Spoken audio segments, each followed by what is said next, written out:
আমার কোনো অসাধারণ গুণ নেই, আমি কেবলমাত্র আমার কৌতূহলকে অনুসরণ করি।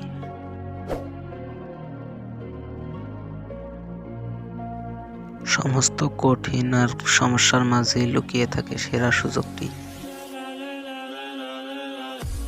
বুদ্ধিমত্তার সত্যিকারের নিদর্শন জ্ঞান নয়, কল্পনা শক্তি।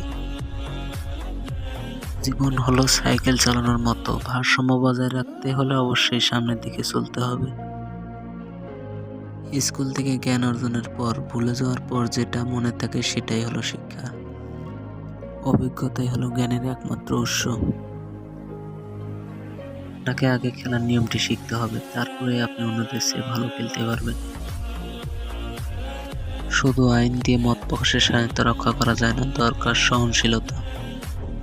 আমি ভেড়ার নেতৃত্বে সিংহ বাহিনীকে ভয় পাই না, সিংহের নেতৃত্বে ভেড়ার পালকে ভয় পাই। যারা সাহায্য করেননি তাদের প্রতি আমি কৃতজ্ঞ, কারণ তারা সাহায্য না করায় আমি নিজের কাজ নিজে করতে শিখে গেছি।